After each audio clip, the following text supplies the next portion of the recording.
Well, hello, everybody. Welcome. It is Wednesday night, and that means it is time for another edition of Warhammer Weekly. I am your host, Vince Venturella, and joining me, as always, is several of my esteemed co-hosts, as well as our special guest. My first co-host, William Henry Harrison, 9th President of the United States. Go ahead and introduce yourself, Tom. I'm Tom Lyons. I like Elves. There you go. Good. Really drawing the audience in at the beginning. You're welcome. Yeah. Yes. And of course, the ever-present Whoopi Womp, founder of the PMP. Would you like to introduce yourself? Hey! Back from the dead. To be fair, I also founded this show too, so I got my fingers in pies. You do have your fingers in a lot of pies. Stop that; they get sticky. All right. I try. And joining us from the set of Saw 13 in his usual murder basement is the one, the only, the Prince of Ponies, Naren Zade. How you doing, sir? I'm fantastic. How are you guys? My name's Naren Zade, and some people say I drink too much. Those people are right, but also those people. All right, so... Yeah, but who are these people, really? Yes, so now that we have our introductions, let's move right into our first segment, which is the Week in Review. Bum, bum, bum, bum, bum. I do musical cues, but I don't know how to do that in Hangouts, so it's just going to be me making noises every so often. So this week was a big week for rumors and such. Let me just say that the End Times and 9th edition and all of that, whatever you may think of it, it's great if you do a weekly show because you always have crap to talk about, so I appreciate that.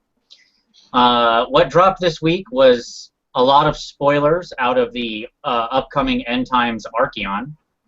So if you don't care to know about those spoilers, you should not listen to this segment of the show. And if you didn't want to listen to rumors and spoilers, why did you come to a show where we review rumors and spoilers? I would seriously reconsider some of the choices you made in your life.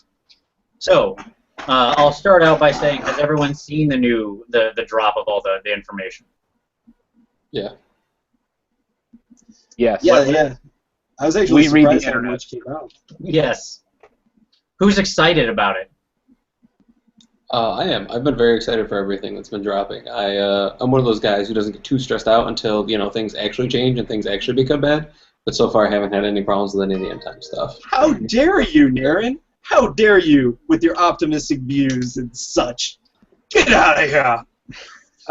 Also, I'll kick us off. I did not see Cara Dryan becoming an incarnate. Like, where did that come from? Like That guy?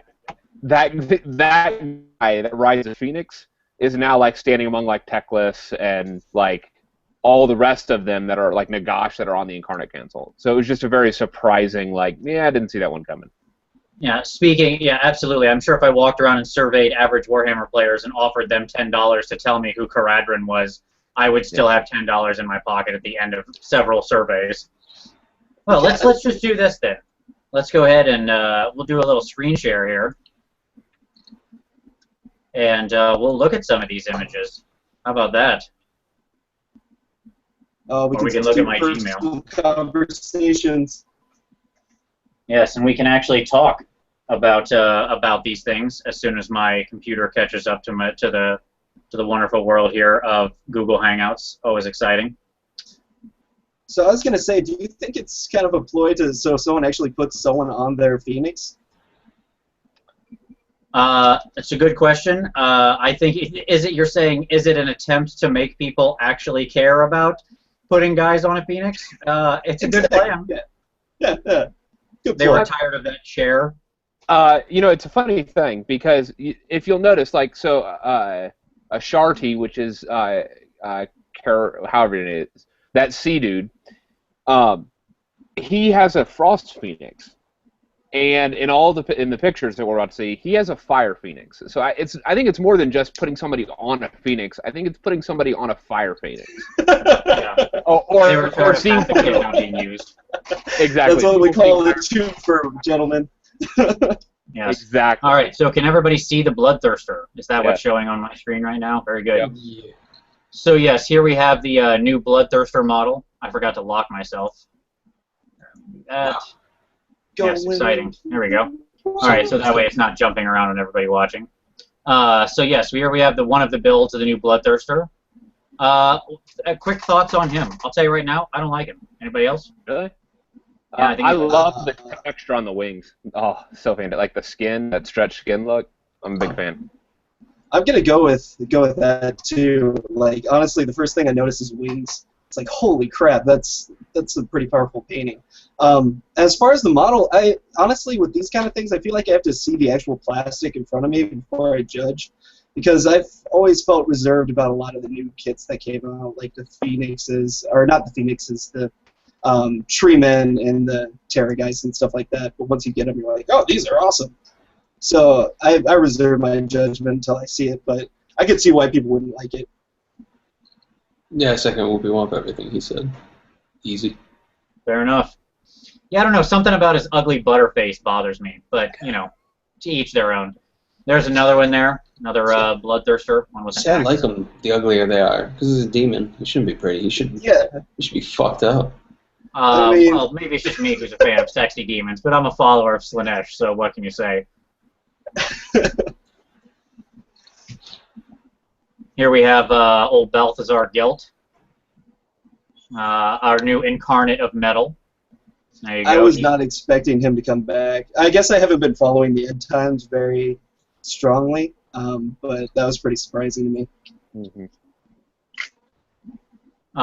Can't read him too well. Like that, I still haven't seen a picture where you can read him too well, even on the boards. But clearly, he's got some pretty decent abilities there. And there's something about him being able to remove people from play, like himself and other people, in the Crucible ability. Yeah, the Crucible ability is like a teleport that it's him and two other units basically teleport. They get pulled off the board and they show up during your next magic phase. I think that's how it works, and it's like a D6 plus 1 wounds, or D6 plus 1 wounds to each unit, no saves. But he can pick up a portion of your army and relocate them. Right on. Pretty cool. I love that toolkit ability. Here we have, so this was a big spoiler. Yeah, old Grimgor, the incarnate of beasts. You know, man. Yeah, I just want to say something about this model. Story where he shows up as the incarnate and what's happening at that moment, because it's a pretty big spoiler. Can I just state something about this model? I wish I had 20 of these and I could just run them all as a black orc, just horde. I mean, this is probably one of my favorite models, I think, that I've gotten, at least in the top 10 with the Green Knights and special characters and all that. So I'm excited that they're doing something with him big. I can't see the image that well. What's the big spoiler? Does he punch Archeon in the balls again? One could only hope. But that's probably coming. Yes. Yeah. The spoiler is he inherits the wind of beasts or whatever during a very massive battle between the ogres and the orcs and goblins, and he apparently as he gets the magic, he rips a big giant hole in the ground, swallows up a bunch of ogres who fall in, and the remaining host of orcs, goblins, and ogres all turn to him and immediately bow and bend the knee and swear fealty to Grimgor, the new lord over all orcs. So now it's O-N-O-N-G. I can dig it. I like it. I will love if Ogre Kingdoms replace trolls kind of in the orc and goblin stuff. I think it'll be a good fit. Sorry, Materia, I'm a big fan of it. He's already crying somewhere. Yes, yeah. At the rumor of this, he felt it like a disturbance in the Force. It's good to be a Skaven, man. It is good to be a Skaven. That is absolutely true. It's always good to be a rat man. All right. And then here we have the Council of Incarnates. And, of course, as we can see, this is a nice gathering of a bunch of different people. Most notably, we have old Nagash deciding to hang out and make friends with everybody. Do you have the quote for him when he approaches? Yes. My favorite quote so far that I've seen that was spoiled came out of the part where you have all these incarnates and lords gathered together, and they hear that like the undead are marching, and they get themselves ready for war, and they're ready to go fight. And one of Nagash's sort of subjects walks forward and says, "Nagash, eternal lord of Nehekara, great commander of all undead, wishes to parley." I love the idea that that was how he started. He wants to talk. That sounds pretty Nagash. Right down that alley. I'm torn on this. I don't like how all these incarnates are elves. Like, there's like, what, 4 or 5 elves that are incarnates? There are 4. Yeah, that's bullshit. Yeah, another big spoiler. 4 because obviously we know Alariel Malekith and Caradrin or whatever, but Tyrion is back. Yes. And he is the incarnate of light. So whatever Teclis was doing, he rolled back in, brought his brother back, and the wind that or no, I guess Malekith was supposed to get fire. So, but he ends up giving his brother light. So do the dwarves get any love yet? Not to randomly go off track, but sound like a good time with all this elf love. Do the stunties get any? Well, that's a good question because this next picture talks about that. So here we have clearly like some kind of army of the incarnates or something marching, right? You can see old Nagash hanging out in the background with Archeon up in front of him. You can see, Phoenix. Yeah, Caradrin on his Fire Phoenix. Malekith up front. You've got Balthazar, Vlad, who Vlad inherits what? Shadow. He becomes the incarnate of Shadow. Or no, Malekith gets Shadow. What's Vlad get? He doesn't get anything. So there's a difference. If you go back to the prior image, there's a difference between, if you look on the right-hand column, and you can't read it here, but that's a list of the Council of Incarnates. Right. Just like not everyone on the Council has a win, because Archeon is in that list of the Council of the Incarnates. Interestingly enough, Lilith, the Elven god, is also on that Council list. There's one name that we can't make out that looks like a dwarven name, and I think it says Runesmith underneath it.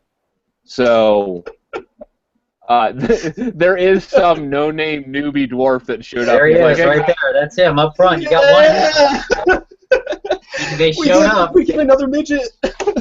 They get to participate. Yes, and I assume that's supposed to be her behind, because that's like one of the Wood Elf Spellweavers. Yep. And then obviously Tyrion and Teclis, Carl Franz over on the side, and then apparently a lot of tree men, I guess. They brought all the tree men. How many tree men? All the tree men.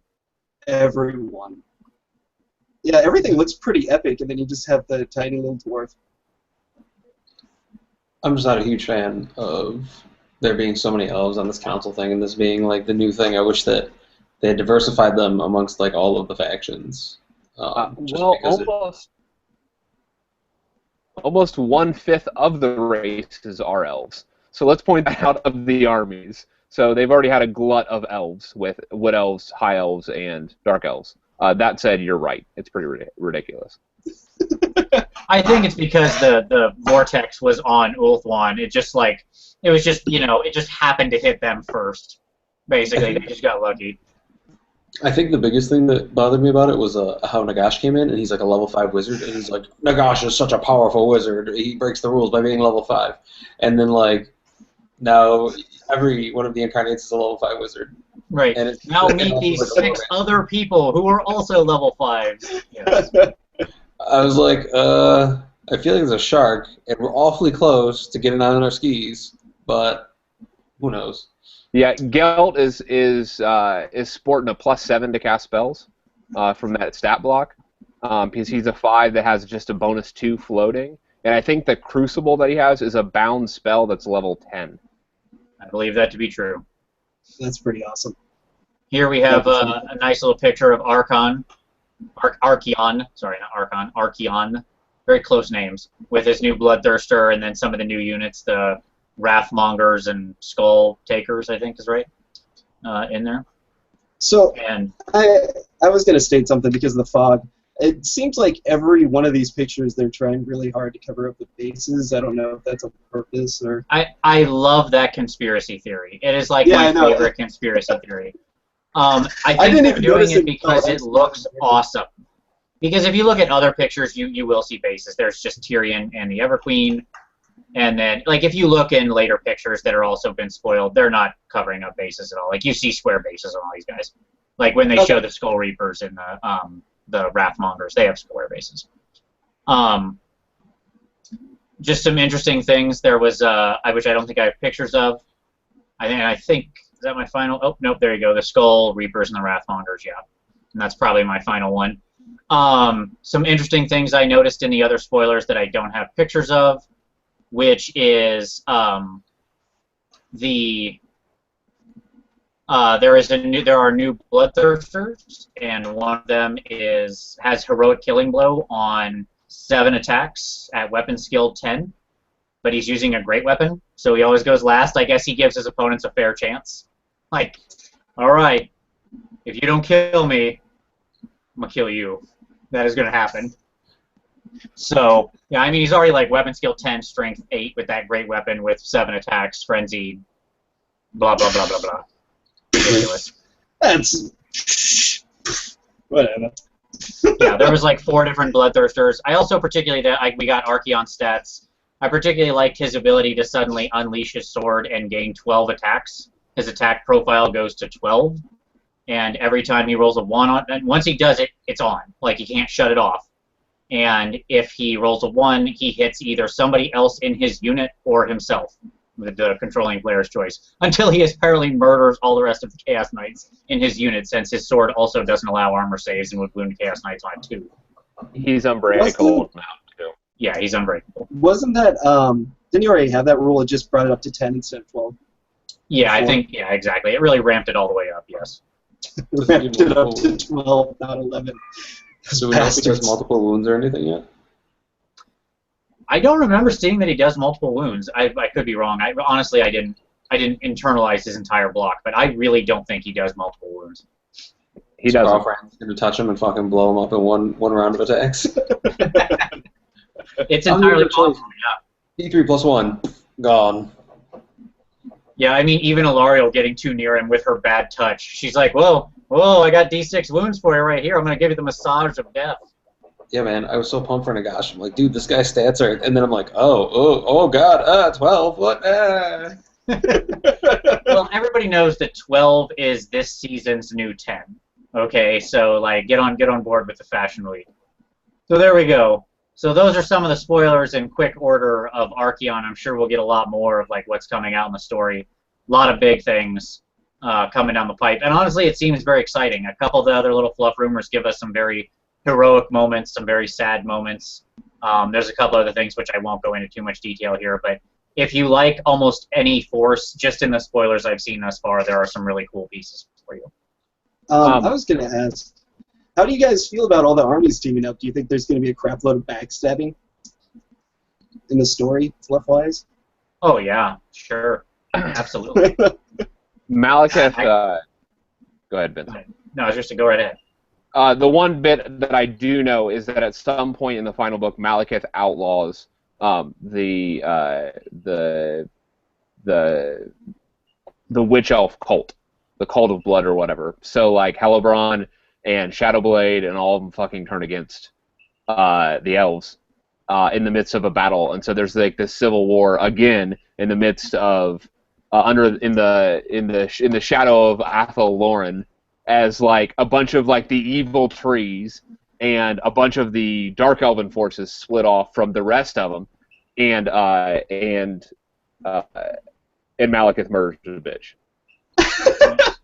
That happened. I think Malekith might be the only elf I truly, truly respect deep down inside for that. Just like, all you witch elves, you know, just kind of screw it off. You gotta. We've also got a really nice fight that we've seen a couple tiny pieces of, but really don't know what happens between Krell and Sigvald, the Magnificent, the perfect warrior versus the undying eternal warrior. So I think that's going to be a sweet fight when you see that play out. Khorne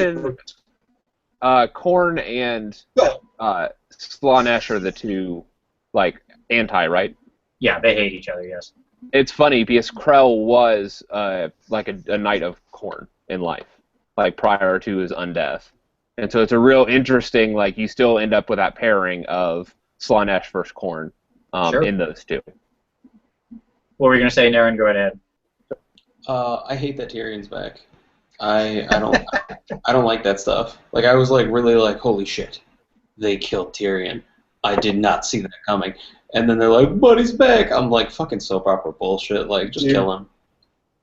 Being a comics fan, Yeah. I'm so used to that. I did not expect anything different, to be honest. It's just like, they're going to pull a Captain America or any number of superheroes that die. Well, like, they killed a lot of characters. Like, why not make it, why not kill Tyrion? I mean, it would have been huge, but whatever. Despite my love of elves, I have no like attachment to Tyrion whatsoever, and so I loved Malekith and what his story ended up being, and so I'm like, this is awesome. And then they brought Tyrion back, and I'm not so happy about it. I mean, I have to be honest. Well, see, It kind of does lessen. Oh, go ahead. Oh, see, I love Tyrion and Teclis, and like I love their like brother dynamic, and I really, really thought Tyrion was gonna kill Teclis. Because that's like the whole thing they were building up to, like what's his curse, like it hasn't formed yet. Oh, well, his curse is his wrath, and he thinks his brother's working against him, and he kills his brother. Like that would have been, but I don't know. It's a little less cool than I was hoping it was gonna be. So Yeah, for character dynamic, it kind of lessens Malekith, and that would have been completely sealing the deal for like the turn of the waves of elves, like how bad things have gotten. On the bright side, they do still play to that. There's a couple little snippets we've gotten where Tyrion talks, and you sort of get Tyrion's internal monologue, and he talks about how he can't trust his brother anymore, and he talks about how he shares more connection with like, the Emperor of Men or whatever than he does with his own brother and the other elves who he now distrusts greatly. Even like they make a call, even Alariel, right? So his lover / whatever, it's a gross word. But that he likes the Emperor basically more than her. Probably not in the same exact way, but I don't know. Maybe we could get some great fanfic out of it. And it could be the same way. I don't know. It's always possible. Everyone knows Ariel's just a Goomba. Mm-hmm. Or what's a brief glimpse at Ninth. One of the rumors that came out, I think it was maybe Harry on Warseer, who has a pretty good track record, all things considered. It was either him or Darnock that pointed out that there's a read out date in May, and everybody thought that was going to be the release of Ninth. But what he's hearing now is that the read out date in May is something else. And Ninth is coming in the summer. So July-ish is potentially Ninth, and there's something else launching in May. So take That's that awesome. for what it. Take that for the amorphous non-piece of information it is. All right. I mean, could be something. I hope it's it's definitely something. You can make it something. I hope it's the skirmish version of the game, because my hope is that all these big dumb things that are coming out are going to be the skirmish version, and then they're still going to have Ninth, which is all ranked up infantry, and nothing's going to change that much. That would be amazing, and I would support that so fully. One of the rumors that they suggested that I noticed, again, it might have been on Doc. I don't remember exactly where it was, but it was from a fairly trustworthy source, and they said that it's not going to be one book; it's going to be 3 books for Ninth. One skirmish, one regular, and something else. And then potentially, one skirmish, one regular, and then probably I would guess the first collision, like the first campaign book, because it seems like they've talked about moving towards campaign books of these collisions, where with like a set of model releases afterwards, kind of like the End Times release schedule, and so. And that makes sense. They want to immediately build up the repertoire, like take the core force of whatever the starter is or whatever the initial launch is, and immediately do your first limited release. So you're already building on it and showing and making good on the promise of, hey, this is what we're going to do. So that tracks. All right. So it's very possible that it could be a skirmish first. Man, Naren, I hope you're right, brother. I'm down with that. Let's see that. G-Dub, make it happen. Warhammer Weekly demands it. All right, so let's move on to our next segment, which is hobby time. We'll do this one quickly. Just a quick question of what's on everybody's table. What you're working on, what you've been working on. Naren, you're the special guest, so by all means, begin. My Storm Fiends, trying to get them ready. But this new ETC comp that's coming out, and that's apparently what we're doing here in the Northeast, is going to change and comp them harder. So I don't know if I'll be bringing them or the old double Warp Lightning Doom Wheel Hell Pit combo, but yep, basically making Storm Fiends. Nice. Have you got a chance to play them in a game yet? I am playing them in a tournament this Saturday. I haven't got a chance to play them yet, though. Gotcha. Very nice. I managed to get 3 of them on the table in 2 games, and I used like I used the close combat versions in both games, the Shocker, Ignore Armor, Fist, Stompy ones, and I will say I was very pleased with their performance. And at 3, they weren't biting into the rare so hard that I couldn't still have fun stuff. It was basically them or a help hit, is what it boiled down to. For the ignorant like me, who haven't bought all the N10 books, how good are these exactly? Because I've been hearing a lot of buzz about them. I think a lot of it's gross overreaction. They're 85 points apiece. The Rattling Gun is it might be the most offensive model in Warhammer at a 3d6 strength, 5 armor piercing shots that like you're always going to hit on 4-ups essentially, and you get to reroll your 2 wounds. So they're going to fuck up whatever they shoot at. But they're T4, 6+ armor, 4 wounds, and they're only leadership 7. That's 3d6 per model. I'm sorry? That's 3d6 shots per model. Correct. So whatever they shoot at, they're going to kill. But at the same time, like your average magic missile, or will kill one, and then you're making a panic check on a rerollable 7. So they have weaknesses, but they're definitely incredibly offensive. Do they have the ability? I think I read somewhere where they can pop up from underground. Is that it, or some kind of ambush ability? Yeah, there's a particular weapon you can give them. If one model in the unit has this grinder weapon thing, then it can dig up and you place a token, and they're very reliable in how they show up. It's honestly more akin to like Deep Strike out of 40K than it is out of Entomb Beneath the Sands, although it's clearly echoing both of those things. And yeah, I mean, in the second game I used them. I had them pop up and drift and end up under a unit and start the combat, because that's what happens. Like, just they're fighting now. So, and that's exactly what happened.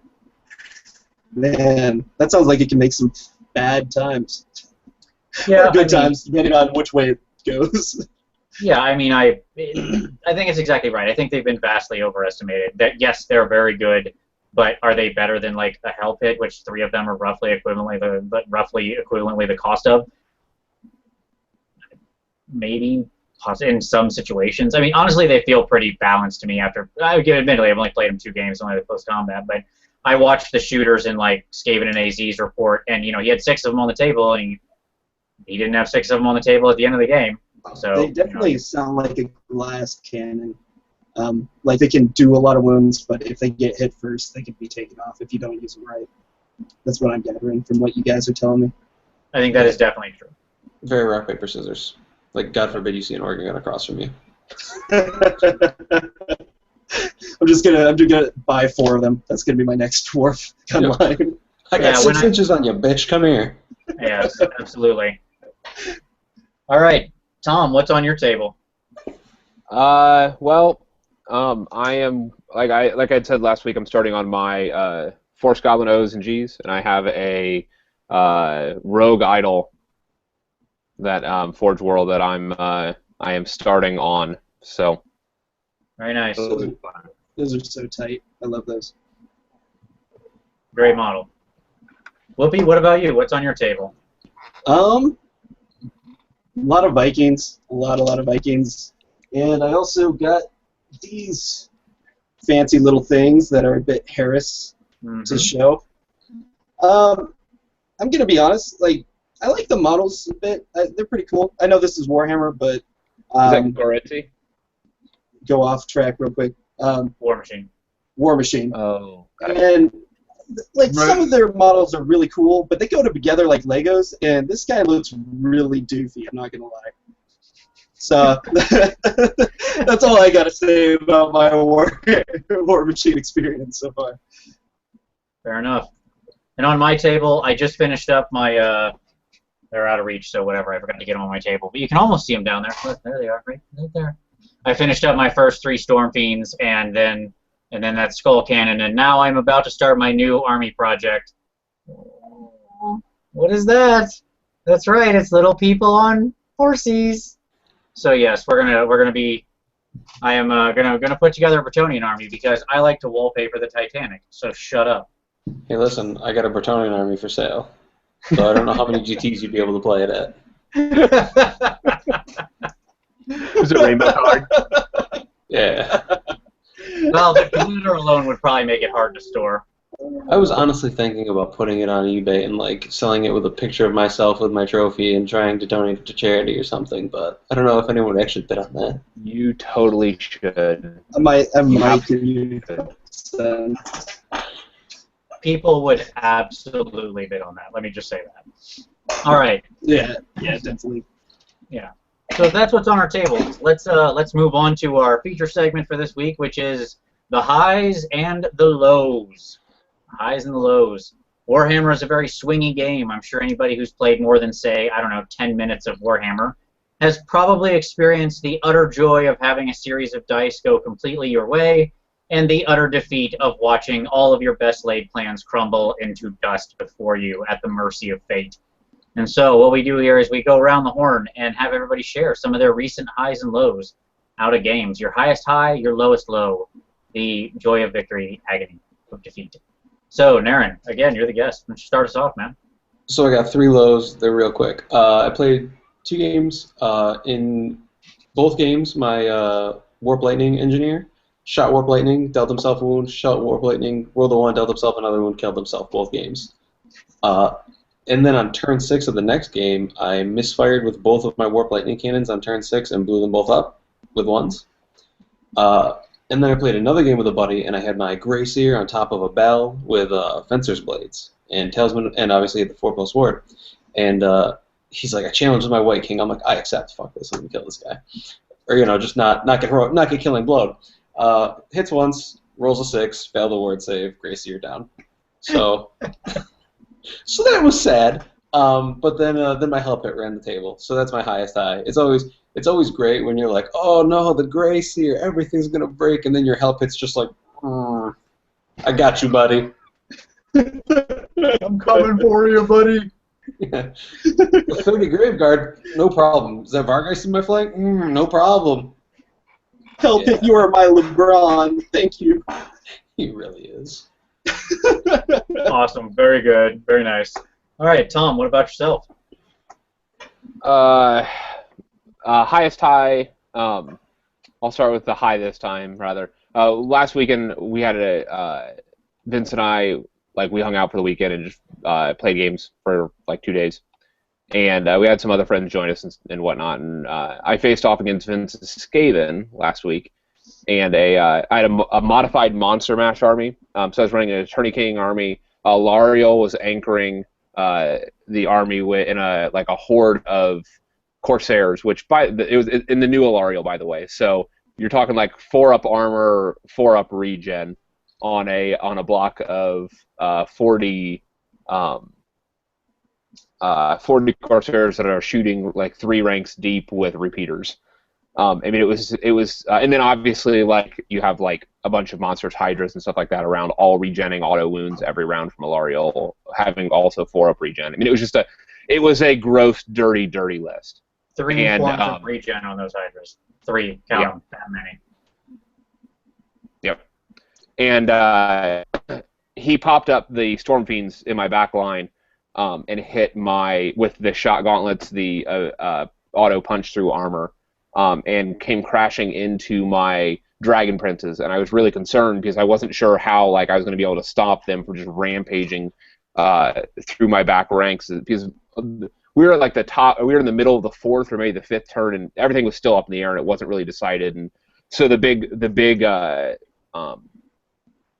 contact was about to happen. And anyways, I was able to turn my main he obliterated the group of 4 knights, but I was able to turn I took a couple steps back and angled a little bit and was able to get those guys in my arc of 3 different range units, including the hand bows, and knocked those Storm Fiends down basically off of the table. I mean, it was pretty gross. It went from oh boy, they're about to wipe my lines to them being a footnote. And so it was really scary there for a minute, but it ended up pulling through. And then my bad was a couple weeks ago. It was the first time facing off against Skaven. I was familiar with some of the shenanigans for Skaven, but obviously I didn't have a lot of experience. I was running a 3 Phoenix list, 2 of those with Riders, by the way. So my general is on a Fire Phoenix. I was running yeah, exactly. Caradron on Ashtari, and then another Frost Phoenix. And then I was running a heavy Cavalist as well, so it was high mobility, running a Silverhelm bus, and just kind of a fun list. And obviously, I wanted to get my Phoenixes on the table, and move out first turn into flanking positions, and I have a couple Eagles, so just a great getting ready to just collapse on the rats. And then I discovered a Storm Banner. And let me just say, had I been running dragons, my movement would have been 6. But I was running Phoenixes, and their movement is 2. Yeah, that's my favorite. And then so suddenly, half of my army, half of my points, was out stranded in the middle of the nowhere with movement 2. Because all the flyers were all spread out, getting ready to then collapse on their charges. And so then Vince proceeded to disassemble me and take apart my army piece by piece, picking his fights. Because it lasted for 2 full rounds. It was a very gross, humbling experience. I will always remember exactly what the Storm Banner ends on and doesn't end on, thanks to you, Naren. You're welcome. Like, locally, it just, my buddy's like, it ends on a 4-up. I'm like, cool, whatever. I'm like, he's been playing Skaven for years. And then, everything keeps going on a 4-up. Like, if it's good, it happens on a 4-up. That's just math. And, no, apparently not. Whoopsie. It was a learning lesson. It was a learning, teaching moment for the community. There you go. Whoopi, what about yourself? You been able to get in any games recently? I actually have been pretty busy, so I haven't been able to get too many games. Kind of going off the whole thing, early to bed, early to rise makes a man wealthy and wise. But it turns out that also makes you socially dead. So I really haven't been getting out too much. But one experience I've had within the past couple months, I was playing my brother, and he was doing a Flying Death High Elf unit. Basically, a Flying Death High Elf army. And he had 2 dragons, 1 star dragon, and then he had 2 phoenixes. And I'm a big preacher when going in with dwarves to not rely on your war machines at all. I'm not a war machine guy. Like, I don't like relying on them. I think they're cheap, and I think a lot of people rely too much on them. So I normally don't play them, but this time I'm like, I'll just roll the dice and do something new. So I brought 5 war machines. 2 turns.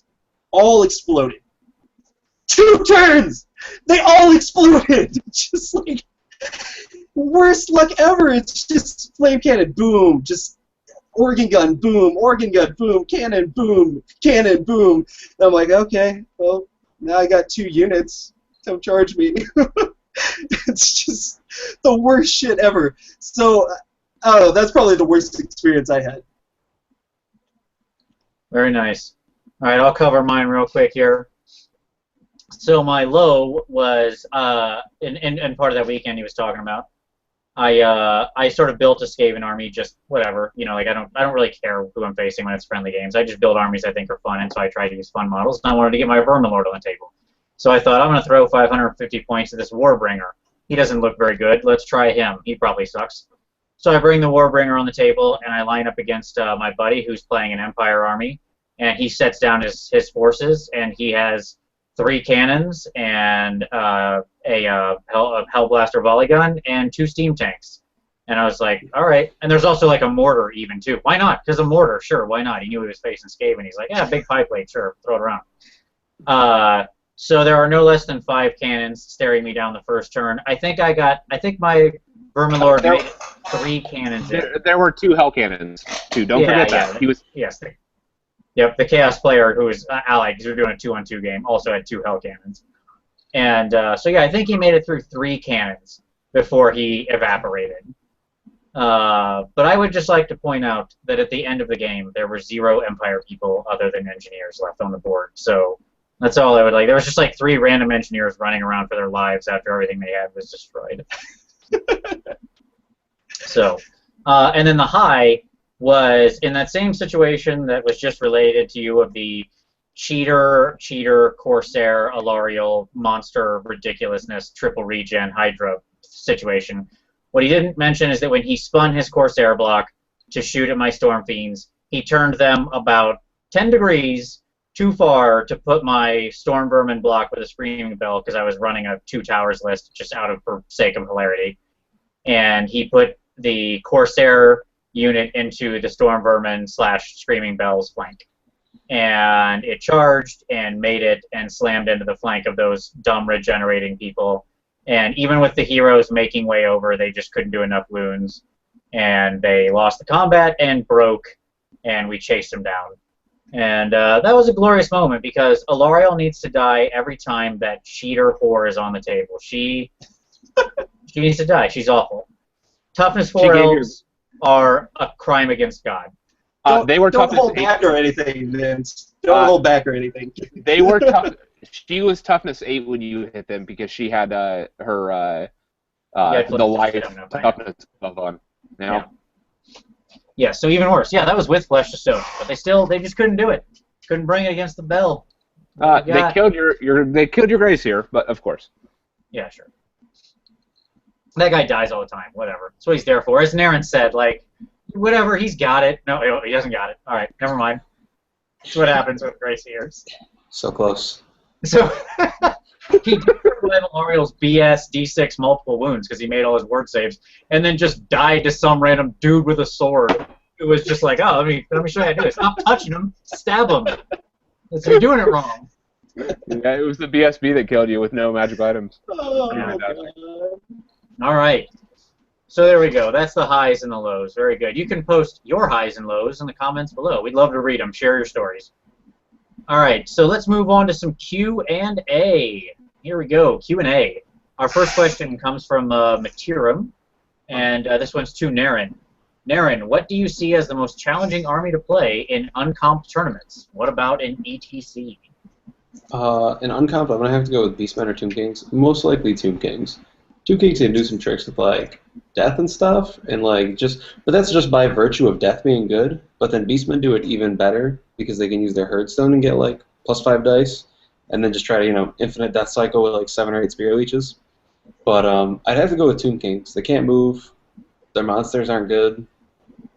They really got the casket and death, and that's all they're running. So I have to go with Tomb Kings being probably the most difficult.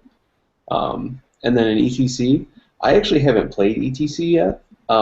This will be my first event here that's coming up, but from what I'm seeing, I think it's going to be hard to run both Warriors and Bretonia, because Bretonia only gets another 100 points. And they have a hard time just winning in general because, you fail that one charge throughout the day, and then your unit of Grails get swept, and then it's really hard to come back with Bretonia when you fail a charge. So, but Warriors get hit hard just because, they're stereotypically very scary, with the Demon Prince and all the mounted characters on the demonic mounts and all that. So, I would say probably one of those. Fair enough. Yeah, I know that ETC hits Warriors really hard. I've heard that from multiple people, so I think you're probably dead on there. All right, and then our next question, also from Matirum, to the group. According to the latest spoiler pictures, Ungrim, the Slayer King, is no longer the incarnate of fire. What are your predictions as to how he lost that title? Anybody? Some more elf bullshit, I'm sure. They need another elf to be an incarnate of something. So they had to take it from the coolest, well, the second coolest dwarf that ever existed. Or they're coming out with a new Gotrek model, and he's the incarnate of fire, and then I'll buy a dwarf army that day. I think that I think that Teclis took it. To be honest, I think what Teclis probably did was he ripped it off of him and put it on Caradhran. Again, this is Teclis' plan. He's an elf. I anticipate that he's like, what, on a dwarf? Nope. Grabbed it and put it on Caradhran. Ever the biggest a-hole in the Warhammer world, Teclis. I'm going to go with Naren on this. I want a t-shirt that says that. Some elf bullshit. Just some elf bullshit. See, I must be the only one who thought that the answer to this is obvious. He died. He's the Slayer King. His job is to die. I understand that he wrestles between being a Slayer and being a king, but he's still got orange hair, and he's still got an oath, and so he went out and and he punches things. His mission in life is to punch things in the face repeatedly until he punches something so big that it actually lives and punches him back and kills him. That's his entire job description. Whoa. Dwarves taking blame? No, man. No. elf bullshit. Yeah, he died fighting something. None of his own doing. Someone else's fault. You gotta realize this, Vince. Come on now. Isn't he the last king, too? So would that mean that there are no more dwarf kings left? Maybe. There's probably like some dumb minor king somewhere off in, a hinterland or something. Some forgotten tribe. There's always forgotten people chaos around. Dwarves are going to come rise up. Yeah. I hypothesize that they're gonna mate with the halflings and create a hybrid army. Do not like. Not total joke hypothesis. Not real, but one can You hope. weren't being serious on that? I really thought that's the direction they were going. Do not like. Next question. Yes. All right, next question. If 9th edition rumors prove to be true, I believe this is from this is from Lord T. If 9th edition rumors prove to be true and Bretts get combined with Empire and Dwarves, allegedly, how will that affect your Brett list? This one's for Naren. Oh, it won't. I don't actually play my ponies anymore, really. It was kind of a one and done thing because like you can't like bring it back after all the stuff that happened with it and all that. And plus, I'm very limited in my selection of models because I only have what I made, and they're all ponies, so I can't field footmen or anything. So I don't know. It wouldn't change anything. I mean, I think it's just gonna happen. I mean, there's really no getting around it. They're too similar, and GW doesn't seem to want to support them anymore, even in the fluff. Like they're just getting shit on the whole time. So I don't know if they do. Then I mean, you won't see Bretonnian armies. You'll see like one Lance of Grails and like some cheap paladins because they're cheaper than captains. But besides that, I don't know. They just won't be an army anymore. It'll be Empire with a lance. There you go. And then Lord T's second question for you, Naren. Where did you get that wonderful shirt? Which one? See, I was wondering which one he was talking about. I believe he's referencing Skaven and AZ's punishment shirt. Oh, see, that makes a lot of sense. I got the shirt from some company in China that made like some. They clearly just took some image off the internet and then printed it on a shirt. And I just saw it and it was so ridiculous. Like I just had to have it because it's just huge ponies. And then I rhinestoned. I bought like little stones at AC Moore and super glued them on there. And then I dumped a whole bunch of glitter on it, shook it around. Yeah. It's fantastic. I like that you didn't attach the glitter. It just he opened the box and. And then I shook it like a bucket of chicken. So there's some love into it. You actually put some craft time into it. Oh yeah, I was very excited. Like, and the best part was I called everyone's record for the GTs too. I was off a little bit. I said I would go 4-1. Skaven AZ would go 3-1-1, and Anthony would go 3-2. But I guess Anthony was 2-2-1.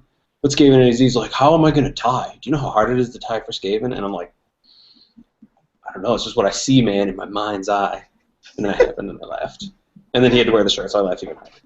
There you go. Well, you have a better sight into the future from your basement where I'm sure you've sacrificed people or whatever else is going on slightly off camera where the people are undoubtedly chained up awaiting ritualistic sacrifice for prognostication. All right, our next question's coming from MC1. All right, MC1 Gamer, here we go. To everybody, all recent leaks point toward ONGs uniting with ogres, Grimgore having the beast incarnate. How do you see this impacting the makeup of the of such a fusion list build? In other words, what does the army look like after that merger? I think is the question. Who's going first? Is it me again? Okay, Yeah, I'll go go first. for it. It's all you. I think you're going to see 2 Manglers, 2 Doom Divers, 2 Iron Blasters. I think your special is going to be filled out with Scouty, Poisony Man-Eaters, because they're so great. Core, Savage Orcs, more than likely. And then your characters are probably going to be... I like the Foot Magic more. I like the big, Gork Magic. But then, you could even see, Death and, Heavens in, Orcs and Goblins. I don't know how that would... I don't know how that would work. I feel like there's going to be some combo there between, Heavens or Death or something and some of the Orc units. Do you think they'll keep the Maw? I think I think the ogre casters will still have the Maw, and I think that the goblins will have still have their Gork and Mork type stuff. See, I'm hoping that in a combined list, there's no more Maw, there is only Wa. That's what I'm saying. Like, finally the ogres find the one thing that can silence the constant call of the maw, and that is the Waaagh. Because it is the ever-present drive to battle. And so, like, I would love to see the ogres take on a more savage aspect in a combined list. Like, sort of get together and become like the savage orcs. The ogres are, like, they're already kind of dirty and angry and fighty anyways. So let's strap some tribal tattoos on those guys and, send them out there and go crazy. Let's see what kind of new... Get rid of this nonsense cannons and crap you've got. Let's get back to giant... If you can keep that Thunderhorn thing, that'd be awesome. Like, I love they're big monsters. And then just strap some tattoos and send them forward and go crazy. This idea has legs. See, I was hoping there was going to be a twist, and the Great Maw was actually a Tyranid, and then we would have some weird Tyranid ogre hybrids. That's just a playthrough. Just a psychic hive lord the whole time, like trying its best to take control of them. Yeah, that would be fantastic. Because I have a secret Tyranid fetish, so. That's you shouldn't share that with people. All right, our next question for Naren. You've played and won with two armies that are profoundly different. Skaven have so much randomness, and the stats tend to actually make them little less so, but they still have mechanics that can result in unexpected turns. Bretonnians, on the other hand, are very straightforward. You charge, and you buff them, and you kill things. What drew you to these two armies, and why? Bretonnia, because a buddy of mine had an army, and I'm like, I'm going to try and play a good army, because I played like Vampire Counts Warriors, stuff like that before. And the Bretonnians, I just wanted to try out, and then I'm like, these aren't really my thing. And then I was like, oh my god, Bretonnia. And that was where that led. And, since that, I really haven't played them, but that was how that whole thing happened. And with Skaven, I actually read the Gotrek and Felix novel Skaven Slayer, and as soon as I finished that novel, I'm like, I have to have this army. Because I didn't realize how, like, fantastic the Skaven were from a lore perspective. Like, just like the whole, like, backstabbing culture and, like, constantly, like, tricking and these schemes, even though like some of the schemes aren't like even like intelligent, but like just like the ridiculous way in which they think through these things and cough, blowing up the moon, cough. Yeah, exactly. Well, there's things filled with warp, so what should we do? We must destroy the moon. I'm like, yes, it just makes sense. I love that they logically explain it to themselves, like you're saying. That's the best part too. It's just like, oh, yeah, we're skating. We can do it. Yeah, let's get all our casters together, pull the moon closer, and then shoot a giant rocket at it. Yeah. Let's do that. When you say it out loud, it sounds even better. Yeah, isn't it crazy? It's like it makes even more sense. There's ones that were like, you had me trying to blowing up stop the them. moon. Yeah, I will forever love that race for that reason. There's nothing too crazy or weird or whatever. They're fun and they have so much personality. The Skaven are like the 5-minute scene in Gremlins in the bar where like, the Gremlins just got created like 10 minutes ago and then all of a sudden they all have these individual idiosyncratic personalities. Like there's a flasher and a gambler and one's a lounge singer. Just like out of nowhere they all develop personalities. That's the Skaven. It makes as much sense as that scene and I love it just as much. Seconded. Entirely. Fantastic. All right. All right, so then our final question from MC1 to all. What are your plans for the gap between, the sort of the next end times or now and 9th edition? Are you collecting still or are you not? How are you playing it? I'm actually selling my warriors just because, not because I'm necessarily worried about the change, but I've spent so much time painting like my 200-something Skaven that I'm going to play them for the next year, and I don't want to have an army just hanging out, and not being played at all. Because if I'm going to do anything, I'm going to play like for fun games, I'm going to play Nagash. So there's no questions there. So no, I'm not really buying anything new. Just Storm Fiends, Thanquol, and some Vermin Lords. That's about it. Very good. Tom? So I do a lot of eBaying, and I'm going to be moving miniatures and buying miniatures and doing all that. But the side effect of that is that I've gotten a number of armies basically for free. And so I'm just going to be painting. Lots and lots and lots of painting. Yeah. Lots of painting. Good focus on the hobby. Makes sense. Whoopi, what about yourself? I'm pretty much waiting for the dust to settle with everything, and then I'm gonna collect the rewards of what needs to be picked up off the end times, whether it's the fluff or if they're necessary or how 9th edition's gonna turn out. And besides that, I'm just gonna be working on the hobby. Like I have so many plans to do that I need to finish up that it's more satisfying right now to me. Makes sense to me. I think I discussed earlier, but I'll mention it again. Did I say something about horsies? Oh, look at horsies. That's right, more horsies. Yes, I've been painting a bunch of old 5th edition horses to start getting some test Bretonnia schemes down for my different knights while I build up the army, because to me it's all a hobby challenge. I don't really care about how viable the army is. Like, I have my Skaven. That's my army that I play when I want to do good, as it were. And then I have my Tomb Kings, which I love because I like big, giant kitty cat monsters and sphinxes and sphinxi. And Bretonnia to me is a pure hobby thing. And I think that's exactly what I'm doing, just focusing on the hobby. Paint some stuff, enjoy it. All right. I actually have breaking news. Okay. Apparently the weapon skill 12 on the pictures that we saw is not correct. It is just weapon skill 10. It was attacks 12 on what's his name when he opens up his sword. Oh, was there? Okay. Yeah, there is a weapon skill 12. Okay. Yeah, someone that I know is claiming that they're not. That it's either like a shop or it's something else, because there's also images of it just being 10. Huh. So I don't, just take that with a grain of salt. I don't know, it just popped up on me, so figured I'd let everyone know. Oh, neat. Breaking news. You heard it here first. Weapon skill 12. Is it a lie? Inquiring minds want to know. All right, we got just a few minutes left here. So one more time, we're going to go back to some screen share very quick. Lock it on me here, and then we'll just screen share up. We had a couple people send us some pictures, and we always like to share when people send us photos of stuff. All right, can everybody see that elf? Is that on everybody's screen? Love the eyes. Yes. All right. So these came from James Clark. This was his first Wood Elf test model. That is way zoomed in. Wow, is that like?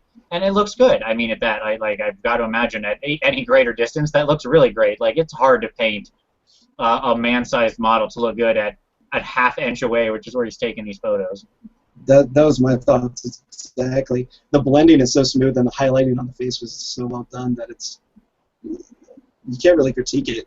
It's like, I wonder how much time he spent on this one model. Well, now he only has to repeat it. The bright side of Wood Elves is you only got to repeat that like 36 times, not 150 or 200 like Skaven. All right. And then also we had this. I particularly like this. This was a black coach that came in from John Craig. There we go. I think he used, those are Chaos ponies, if I'm not mistaken, for his horses. And then the coach model there. I like his base as well. That's great. That's when I saw that, I'm like, oh, this is such a great way, because the model itself is kind of stagnant, which I think is maybe why so many people didn't customize their own thing. But I love this whole taking off look. It just vibes so well. Yeah, he did a really nice conversion here, but can I say I hate, this isn't a critique on him, I hate the black coach itself as just the aesthetic of the coach, that particular thing. Yeah, ever since its introduction in, I don't know, it was 5th or 6th, whenever it got that model introduced, I've always thought something looked weird about it. It looks like out of place, like a century. Somehow the steam tank looks more time appropriate than this thing, like in my mind, and I don't know why. I think it might honestly be the model, because you're right. It's just kind of a stagnant model. It's not very dynamic. It's just done. You have this fancy chariot. You know, it's nothing special, nothing like to catch your eye. Yeah, certainly nothing against Mr. Craig's work, which I think is exemplary, and I really love the Chaos horses. Like, I can't get over that. I love those Chaos horses in general. I think they're some of the best horses that GW did. Like, look at the armor on them; just looks so mean and fierce. And to put them standing up in the air on the peg mount to me is flying mount as it were, is really funny. So I like this thing ramping with the Hex Wraith, or as it were, they're just ready to ready to cut some people down. Good stuff. Great work, John. All right. So, with that, that was all we had this week. Nice little short and quick model review. Well done, everybody who sent it in. As always, you can always feel free to send us your models to my email, to vincentrventurella@gmail.com. And that gets posted on the Warhammer YouTubers. And we always do also pull in pictures from the PMP, which is Painters Motivating Painters. That was started by Whoopi Womp himself here. And it's a great community of painters and hobbyists who just, you know, set up a pledge, share it with each other, and then at the end of the month or as you go, you sort of post your final work. There's lots of great informational videos, critiques, advice, everything you want to do. It's a really great resource to get you painted and motivated to keep hobbying and get your army completed. 'Cause nobody wants to stare at gray models. End gray model syndrome now. That's what I say. I don't want to fight Shadow Warriors, thank you very much. I mean that in both senses of the word. Hey, Vince. Yes. I think we had one more question. Oh, I'm sorry, yes. Well, then let's close on that. Our final question, then, for Naren, and that is from Skaven in AZ. I do apologize, Mr. in AZ. So we will close tonight with Skaven in AZ's question to Naren Zade. How many My Little Pony items do you actually own, and how often do you use them? So I'm gonna be totally honest. I actually only own like the 5 shirts and my Braponian army. That's it. Like when I said I really wasn't like super into it, I wasn't lying. That's really all I own. Oh, I do own some Pinkie Pie deck sleeves for when I go and I draft like Magic and stuff, and like I like to troll a little bit. So. All right, that's sexy. I got to get me some of those for when I'm going to a pre-release or something. That's hot. I like that. Yeah. So that's it. All right. Very good. So there you go. All questions answered. All models reviewed. Highs, hide, lows, load. There we go. Special thanks to Naren. Thank you so much for joining us this week, sir. I very much appreciate it. Anytime. Glad to do it. Very good. We await another year of 2015 and your undoubtable additional 3 tournament wins so that Anthony at the Sustainable Center can have more fits about, your unbelievable victories in tournaments. I look forward to those videos. Thank you. All right. So thank you, everybody. Appreciate you watching. Special thanks to my co-host. Thank you, Tom. Thank you, Whoopi. As always, both of you gentlemen, fantastic. And with that, we will close out Warhammer Weekly. And just like always, see you next Wednesday. Thanks, everybody.